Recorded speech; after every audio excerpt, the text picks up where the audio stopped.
Salut YouTube, on se retrouve aujourd'hui pour une nouvelle vidéo qui va être le book haul de tous mes achats réalisés au mois de juillet. Et pour ce book haul, je vais faire un peu comme j'ai fait pour le mois dernier quand j'étais revenue sur Créteil en poche.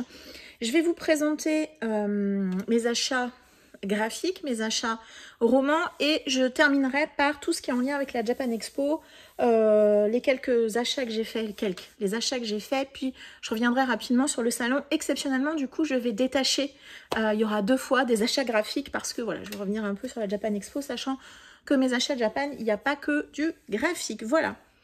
3 parties dans cette vidéo. On démarre tout de suite par les graphiques que je me suis procuré ce mois-ci. Alors c'est rigolo parce que ce titre-ci, je l'ai trouvé en boîte à livres et j'en avais parlé avec l'ado vintage quand on s'est vu à Créteil en poche. J'ai trouvé le premier tome de l'Arabe du futur de Riyad Sattouf, publié aux éditions Alary. Je crois que c'est un livre qui vient de la bibliothèque. Ouais, c'est ça. C'est un livre qui a été désherbé, ça devient de la bibliothèque municipale. C'est tout simplement l'histoire vraie de Riyad Sattouf entre la Libye et la Syrie. Je crois que c'est ça. Et on en avait parlé avec l'ado vintage et c'est drôle parce que je lui disais que oh, j'étais pas sûre que ça me plairait, etc. etc. Bon, bah là, je l'ai trouvé dans la boîte à livres, donc je l'ai pris. C'est vrai qu'au niveau des dessins, c'est pas du tout le genre de truc que j'apprécie spécialement. C'est extrêmement verbeux. Bon, on verra bien. Je suis un peu sceptique, mais en même temps, je sais que tous ceux qui ont lu l'Arabe du futur aiment. Je pense du coup pouvoir en apprendre aussi beaucoup sur... donc le sous-titre, c'est Une jeunesse au Moyen-Orient entre 78 et 84. Moi, je suis née en 77, donc j'ai pas tellement de connaissances en fait sur cette période-là. Et voilà, je pense que ça sera une bonne entrée en matière sur ces pays et sur la culture de cette période-là. Je suis extrêmement intriguée. C'est une BD ultra populaire, donc voilà, j'étais très contente de le trouver. Alors bon, voilà, il est un peu abîmé, voilà, c'est un ancien livre de bibliothèque, mais c'est pas grave. Ça me permettra comme ça de le découvrir. Tout autre genre, et c'est mon seul achat, après ça sera des achats de mon mari, comme d'hab, je me suis trouvé le tome 3 collector de Saint Seiya, les Chevaliers du Zodiaque, donc c'est la version de Jérôme Alquier et Arnaud Dolène. J'avais acheté directement en librairie les tomes 1 et 2. Quand le tome 3 est sorti, j'avais d'autres priorités, donc je ne l'avais pas pris. Et là, je l'ai trouvé sur Vinted. Je crois que je l'ai payé 25 €, me semble-t-il. Donc, c'est un petit peu moins cher que la version classique. J'ai lu le tome 1 il y a pas longtemps. Bon, ça n'a pas été une lecture incroyable, mais ça sera une série complète en 5 tomes. Et pour moi, c'est un peu quand même une lecture doudou. J'aime beaucoup, par contre, le graphisme de Jérôme Alquier. Donc voilà, il est encore tout emballé, tout beau, tout neuf. Donc voilà, je ne vais pas l'ouvrir. Mais sachez en tout cas que c'est la version collector que j'ai. Et pour mes achats perso, c'est tout. Du coup, j'étais en train de regarder. Alors, attendez, hop, comme la BD, elle est super grande. J'ai mon pouf à côté, du coup, je vais plutôt la poser sur le pouf, voilà. Donc, et pour le reste, ce sont des achats comme d'hab que m'a fait mon mari ce mois-ci. Et donc, il a trouvé une série, j'étais super contente, c'est Box de Daijiro Moro Oshii. C'est publié aux éditions du Lézard Noir. C'est une série en 3 tomes. Alors, le premier tome a été lu et les 2 tomes sont encore neufs. Hop, je vous montre. Tac. Est-ce que ça vous fait pas penser à Cube? Moi, si, regardez, c'est un vieux film de SF horrifique, on sait pas trop. Donc ici, on est... 7 inconnus vont recevoir un colis qui contient un casse-tête et ils vont se retrouver devant un étrange bâtiment cubique. Ils vont être accueillis par une fillette et ils vont se retrouver piégés dans le labyrinthe de ce cube. Voilà, je peux pas dire que ça m'a pas fait penser du coup au film Cube. Je sais pas exactement de quand date cette histoire. On est ici dans un titre qui est entre, je pense, le SF et l'horrifique. Le style graphique, il est quand même assez européen. Ça fait pas très japonais. Il y a pas mal de textes aussi. Voilà, je suis vraiment curieuse de découvrir ce titre. Et voilà, mon mari me l'a trouvé. Ça faisait partie des titres que je lui avais mis à trouver. Et voilà, j'étais super contente. En plus, c'est le Lézard Noir, petite maison d'édition. Donc, la trilogie Box intègre ma Mangatech. Ensuite, il m'a trouvé une deuxième série publiée chez Shiba Édition. C'est cette série-là. C'est une série complète en 7 tomes qui s'appelle Colorless. C'est de Kent. Là, on est dans de la SF où, en fait, on est dans un univers qui a perdu la totalité de ses couleurs. Voilà.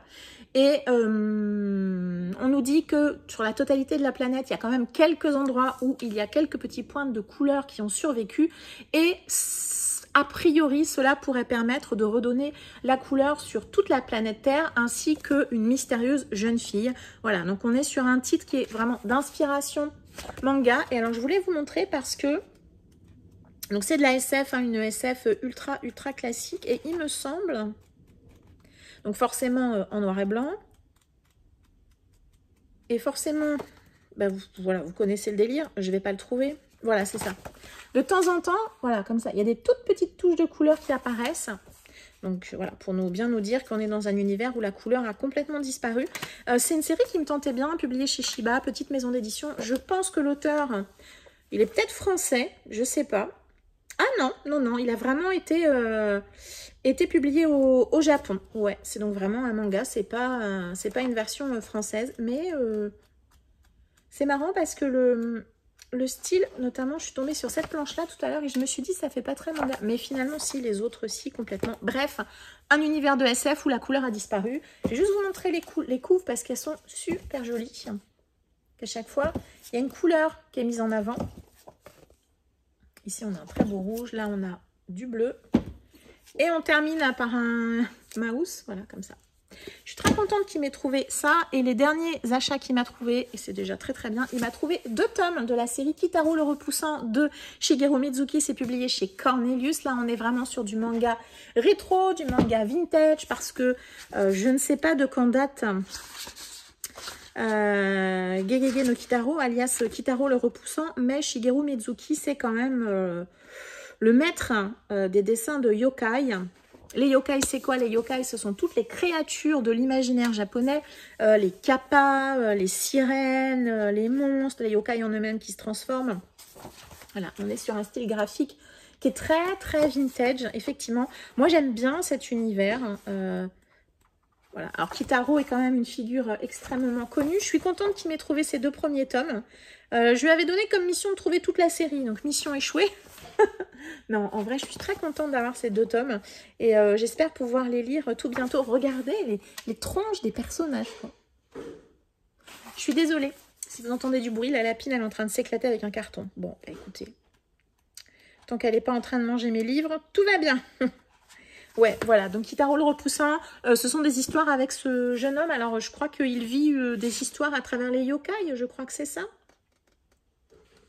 Je crois que c'est principalement ça, hein, Kitaro qui va rencontrer plein de yokai différents en traversant le Japon. J'imagine, c'est des petites histoires indépendantes. Regardez-moi cette beauté.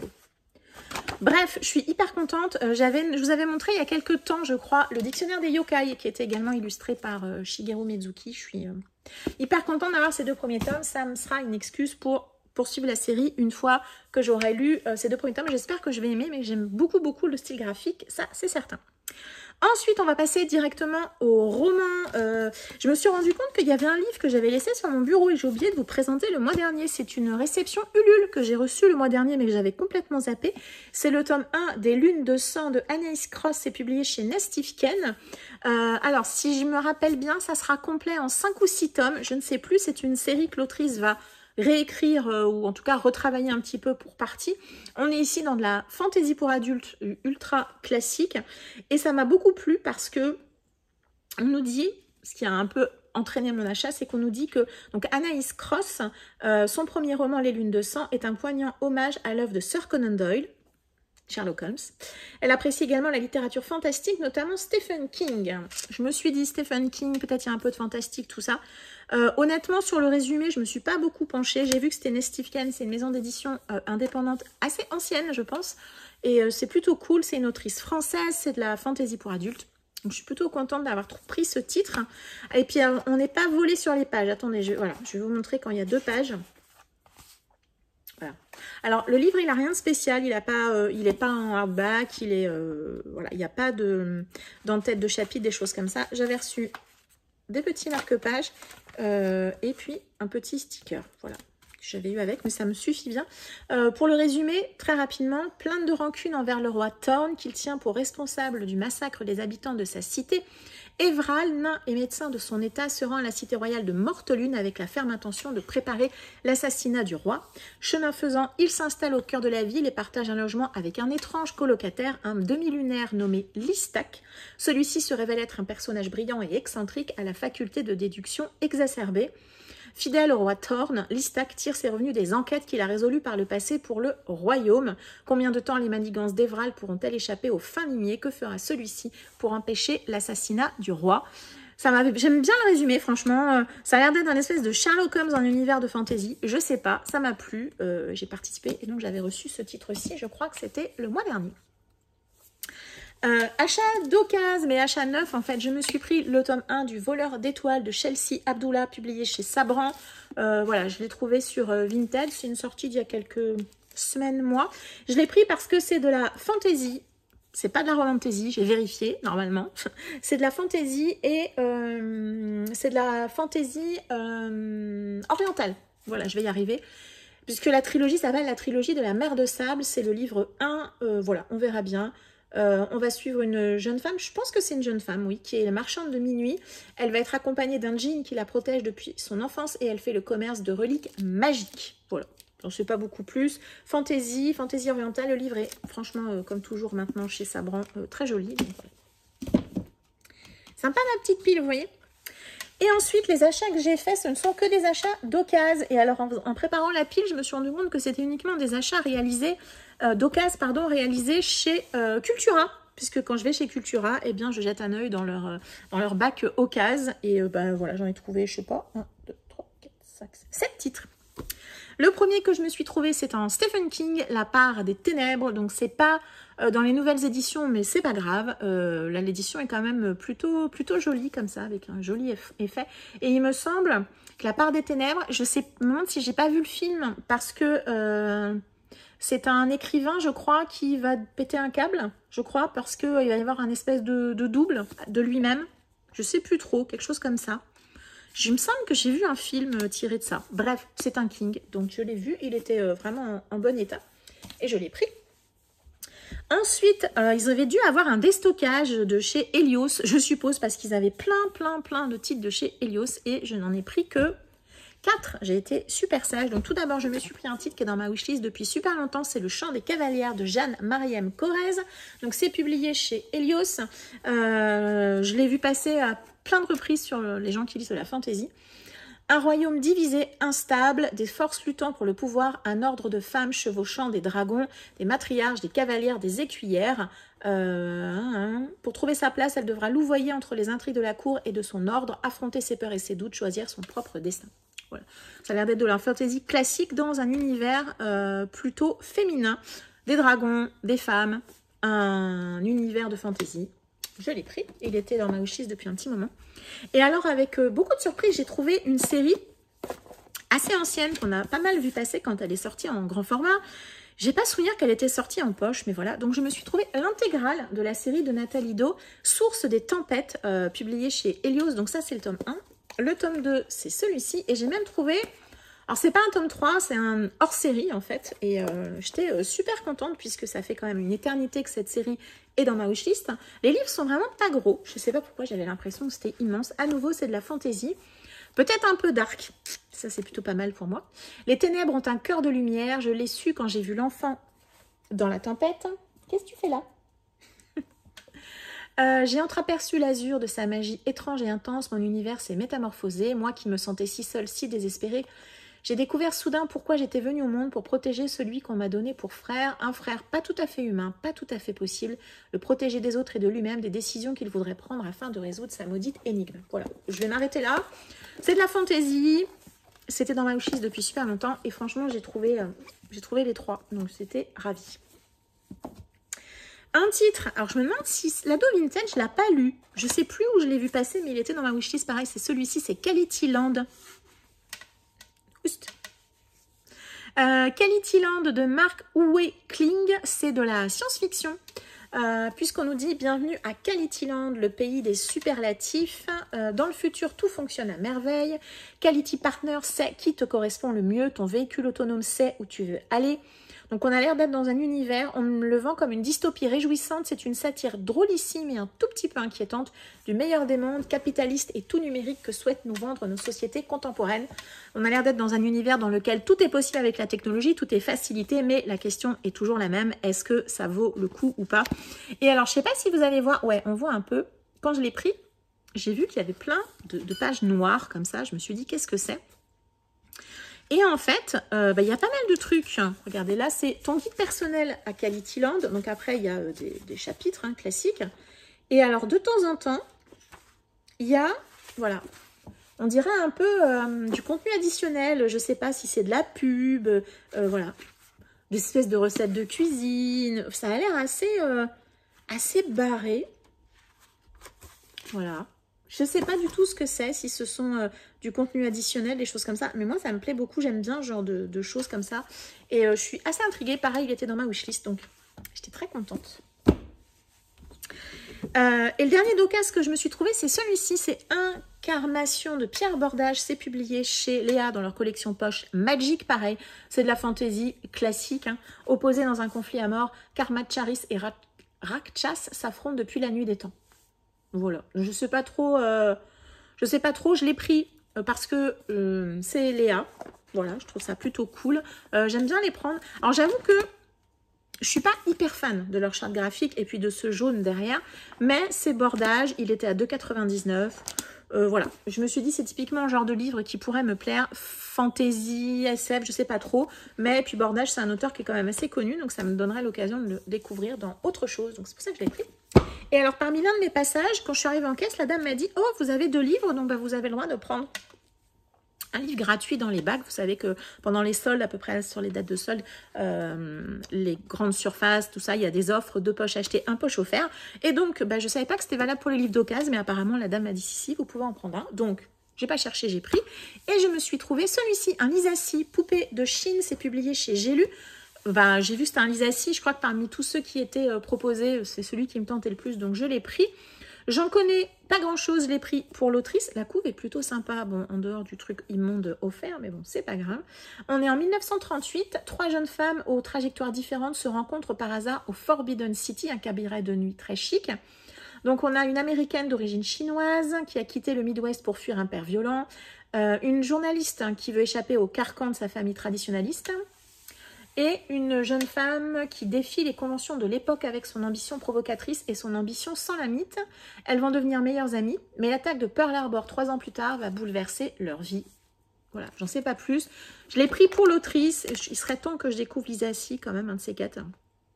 Ça serait quand même pas mal, mais là, ben voilà, un livre gratuit. C'était l'occasion. Voilà, c'est terminé pour mes achats. Et ou réception Ulule, enfin bref, vous avez compris le délire. On va terminer par Japan Expo. Du coup, comme ça, si jamais certains ça n'intéresse pas, eh ben, ils peuvent quitter la vidéo maintenant. On va revenir sur mes achats liés à la Japan Expo. Alors, hop, je vais monter ça comme ça, essayer de vous présenter ça de manière un petit peu cohérente. Voilà. Japan Expo, pour ceux qui ne connaissent pas, c'est donc un salon qui a lieu alors le 2e week-end de juillet, sauf cette année où c'était le 1er week-end de juillet, puisqu'il y a des travaux qui allaient démarrer sur le 2e week-end de juillet. C'est pour ça que cette année, on a basculé sur le 1er. Moi, ça m'a arrangé puisque... juste 2 secondes sur ma vie. Le 2e week-end de la 2e semaine du mois de juillet, j'ai la réunion de mon entreprise qui a généralement a lieu le vendredi. Donc généralement, je ne peux pas aller à Japan Expo le jeudi et le vendredi comme je l'ai fait pendant de nombreuses années. Puisque avant, c'était le 1er week-end de juillet. Or, cette année... ils ont rebasculé sur le 1er week-end, donc j'ai pu y aller le jeudi et le vendredi, j'y suis allée avec ma fille.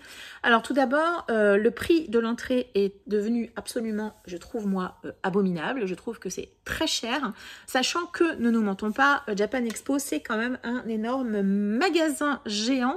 Donc payer l'entrée pour acheter des trucs à l'intérieur, bon, c'est un peu contrariant. Mais j'avoue que je prends grand plaisir à y aller quand même depuis de nombreuses années. Pour voir les expos, quand j'y allais toute seule, je faisais également les conférences. Maintenant que ma fille vient avec moi, je ne veux pas forcément lui imposer des conférences, donc on ne le fait pas.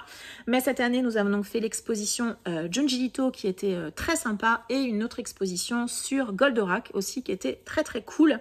Ça, j'ai pris beaucoup de plaisir à faire ces expos. Avec ma fille, on prend aussi beaucoup de temps à traîner parmi les stands des petits créateurs, à acheter tout un tas de goodies, de marque-pages. Alors là, j'ai pas pris, j'aurais dû prendre les pochettes à livres que j'ai achetées chez Magic Books, mais je vous mettrai le lien en barre d'infos. Je vous invite à aller voir leur boutique et leur site internet. Ils ont vraiment des pochettes à livres de belle qualité. Vraiment, donc j'aurais dû les prendre et je n'y ai pas pensé. Bref, et puis voilà, j'achète un certain nombre d'ouvrages. L'idée étant d'acheter soit des choses que je trouve pas par chez moi, parce que si c'est pour acheter quelque chose que je peux acheter en librairie, j'ai pas d'intérêt. Ou parfois, l'objectif il est aussi d'avoir des goodies associés, on va dire, et c'est plutôt voilà, c'est plutôt comme ça que j'oriente mes achats. Donc il n'y a pas énormément de choses, mais Je vais vous montrer ça quand même. On va tout d'abord commencer par mon passage sur le stand de Inis. J'y ai pris deux choses. J'y ai tout d'abord pris ce titre-ci, Fables et légendes des princesses japonaises de Ippei Otsuka, Masao Kusuma, enfin bref, il y a plein de gens, voilà. J'ai déjà plusieurs titres issus de cette collection. Fables et légendes, voilà, à chaque fois il y a une thématique, j'aime bien. C'est parfois introductif, si vous connaissez déjà bien les différentes légendes asiatiques, japonaises et autres, parfois vous n'apprenez pas grand chose. En tout cas sur ceux que j'ai lus, j'ai quand même celui des légendes coréennes, je crois, j'en ai un, je ne sais plus où il est, qui est à lire, mais qui était vraiment, c'est une collection que j'aime bien quand même pour découvrir l'univers, ça me plaît plutôt bien. Et elle m'a dit que, voilà, ils allaient publier à la rentrée, enfin bientôt, Fables et légendes chinoises, et ça, pareil, ça va me plaire plutôt bien, et je pense que je me le procurerai à l'occasion. Donc je me suis d'abord pris celui-ci, donc là on est sur des légendes, et bien des princesses japonaises, tout simplement. Et le deuxième titre que je me suis pris, pareil, que j'avais prévu de prendre chez eux parce que c'est difficile à trouver par chez moi, c'est celui-ci. C'est L'horreur venue du Japon, les multiples visages de l'effroi de Stéphanie Chapsal. Donc c'est publié chez Inis, c'est donc un titre façon un peu magazine, on va dire, par rapport à la présentation. Un ouvrage de non-fiction, on va dire, qui traite de l'horreur au Japon, sur différentes thématiques, que ça soit le cinéma, le manga, le roman, d'où est-ce que ça vient, comment il y a voilà, un article sur Ring, enfin voilà, vraiment un ouvrage qui a l'air vraiment très sympathique. Enfin moi en tout cas la thématique m'a beaucoup plu. On a un article sur Kazuo Umezu notamment, que moi j'aime beaucoup, Junji Ito, comment s'en passer, les Roguro, voilà, le cinéma, l'Aji Horror, enfin voilà, il y a vraiment pas mal de choses, l'animation japonaise, les comics, les mangas, enfin il y a vraiment plein de choses. Voilà, je suis hyper contente de m'être procurée, de l'avoir pris sur place directement, et voilà, je suis vraiment hyper contente de l'avoir. Je vais peut-être me le garder, peut-être pour le Scary Spooky, on verra bien. Je sais pas encore quand je vais me le caser, sachant que on est vraiment sur un mode magazine, hein, vraiment par rapport à la présentation. On est vraiment sur un mode magazine, mais je suis hyper contente de l'avoir. Vraiment, j'étais très contente de le prendre.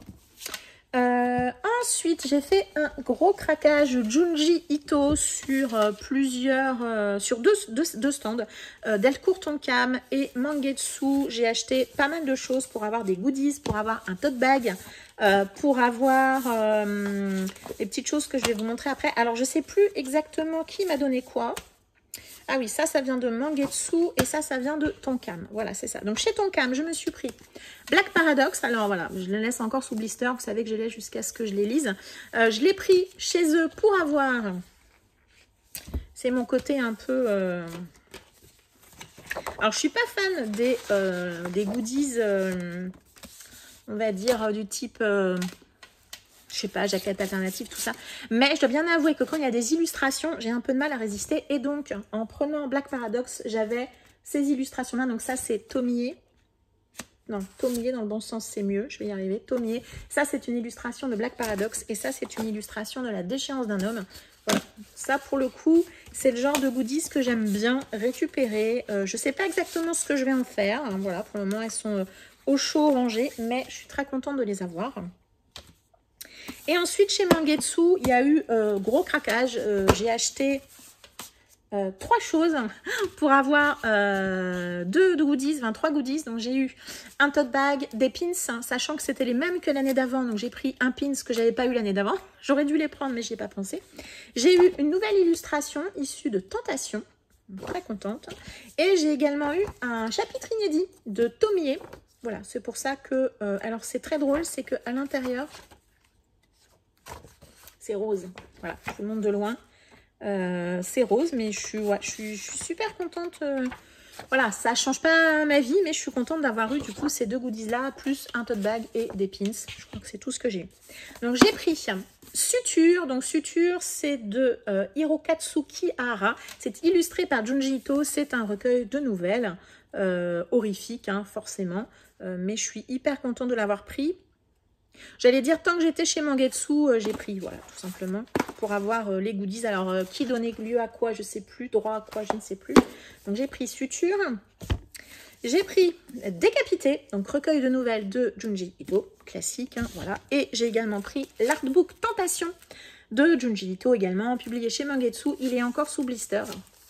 Je ne l'ai pas encore ouvert, j'ai pas encore osé l'ouvrir. Je me laisse la surprise, mais j'avais déjà acheté l'artbook, hein, l'autre artbook publié l'année dernière ou il y a 2 ans. Voilà. Mais je suis très contente de l'avoir. Je laisse pour le moment sous son petit blister, sachant que je pense qu'il faudra que je regarde pour m'acheter des pochettes de protection, notamment pour les artbooks. Et ensuite, au niveau des achats, je suis passée chez Omake Books. Je sais que traditionnellement, sur leur stand, ils font des offres, ils vendent des titres à 50% ou des fois, vous avez des intégrales à 15 €. Enfin voilà, vous avez des trucs très sympas. Sachant que Omake Books, de toute façon, ils vont arrêter, a priori, de ce que j'ai compris, la partie manga. Ils vont se concentrer sur le reste de leur activité. Et là, j'en ai profité sur leur stand. Comme l'année dernière, il y avait pas mal de titres qui étaient en promotion, soit en promotion directe, soit des offres par rapport aux séries. Donc, j'ai d'abord pris cette intégrale Rock of Destruction. C'est un one-shot de 286 pages. Bon, j'ai pas vu que des trucs ultra positifs dessus. C'est pas super bien noté, mais je me suis dit que j'allais payer 3 €. J'ai pas pris gros risque. Ça a l'air d'être de la SF avec des gens qui s'affrontent. Voilà, bon. Je me dis que ça, c'est le genre de titre qui se lit assez vite. C'est un one-shot en plus, donc pourquoi pas. J'en attendrai pas grand-chose, mais bon, pourquoi pas. Et j'ai trouvé une petite série en intégrale. Je crois que j'ai payé les 3. C'est 15 € parce que c'était 2 achetés, 1 offert. Donc, c'est l'intégrale de Android Type 1 de Yashima. C'est de la SF, donc le tome 2 et le tome 3. C'est de la science-fiction, hein, tout simplement. Et je l'ai pris parce que j'ai déjà pas mal de titres de chez Omake, mais celui-ci, je ne l'avais pas forcément. On est en 2059 et on va suivre un jeune homme qui va accepter de tester pendant 90 jours un nouveau modèle d'Android. Et on va suivre voilà, leur vie tous les deux pendant ce temps-là. Et pendant ce temps, une équipe chargée de ramasser les carcasses d'Android défectuées et jetées illégalement découvre un étrange phénomène. Voilà, est-ce qu'on va être sur le fameux classique l'Android? Est-ce que l'Android est finalement plus humain que l'homme? Je ne sais pas. Le dessin est un peu étonnant. On a l'impression qu'il n'est pas fini, qu'il est crayonné mais pas terminé. Bref, celui-ci. Et mes derniers achats, ça a été sur le stand de Meian, parce que Meian, c'est pareil, tous les ans, ils ont une grosse partie de leur stand qui est consacrée à des titres d'occasion. Donc 50% sur le prix du neuf. Donc j'ai fait le tour, voir si je trouvais soit un one-shot, soit une série courte que je pouvais me procurer. Et j'en ai trouvé une que je connaissais pas particulièrement en plus, mais le dessin m'a plu. C'est une duologie, ça a l'air d'être un titre un peu fantastique, horrifique, on ne sait pas trop. J'ai pris cette duologie-là. Donc c'est From the Children's Country de Naoto Akiyama. Donc on a l'air de suivre des enfants. On a un jeune garçon qui va fuguer de chez lui après s'être disputé avec sa mère et dans le même temps, un tremblement de terre va se produire qui va entraîner l'apparition de monstres. Voilà. Dans le monde où tous les adultes se sont changés en monstres, comment les enfants vont-ils survivre? Ça me fait un peu penser à l'école importée, mais voilà, sauf que l'école, elle n'est pas importée. Hein, bref. Voilà, le dessin avait l'air plutôt pas mal. C'est une duologie. Et j'ai payé les deux 7,50 €. Donc je me suis dit que, pareil, je ne prenais pas un trop gros risque si ça ne me plaisait pas. Et le format est un peu plus grand également qu'un manga classique. C'est plutôt pas mal pour bien voir... les dessins, j'allais dire que là, c'était pas un achat prévu, mais voilà, c'était un achat d'impulsion. Voilà, donc une Japan Expo au niveau des achats plutôt mesuré cette année. Je suis assez contente de ce que j'ai acheté. J'ai pu bénéficier de quelques titres en occasion, donc c'était plutôt cool. 2 jours très sympas, on a beaucoup marché. Voilà, c'était 2 jours très sympas. Avec ma fille, ça fait 3-4 ans maintenant qu'on y va toutes les deux. 1 ou 2 journées, ça dépend des fois. Cette année, c'était 2 jours. L'année prochaine, ça ne sera probablement qu'une seule journée, parce qu'on va basculer sur la 2e semaine. Bref, comme dit, mis à part le côté place qui coûte une blinde pour finalement dépenser beaucoup d'argent sur place, ça a un côté un peu étrange, un peu décalé. Mais je prends plaisir, en tout cas moi, à y retourner. Je ne sais pas si j'irai encore 20 ans, hein, puisque j'y vais quasiment depuis la première année. Je sais pas si j'irai encore 20 ans, mais encore, je pense, quelques années. Bref, c'était un très cool moment. Ce book haul est maintenant terminé. Merci de l'avoir suivi jusqu'ici si vous êtes arrivé jusque-là. Mettez tout simplement si vous... Merci à ceux qui pensent à mettre des commentaires. Et comme d'habitude, si vous n'avez pas envie ou d'idées ou si vous ne sentez pas le besoin de mettre des commentaires spécifiques, mettez tout simplement des piles de livres, le classique du book haul, des piles de livres. Merci beaucoup de m'avoir suivi jusqu'ici. Encore merci à tous ceux qui pensent à mettre des commentaires, à partager la vidéo, à échanger avec moi. Je vous en remercie vraiment beaucoup. Ça fait toujours très plaisir. Et je vois les gens qui reviennent tout le temps et ça aussi, ça me fait super plaisir. Voilà, je vous embrasse. Je vous souhaite une très agréable journée et je vous dis à très bientôt. Ciao!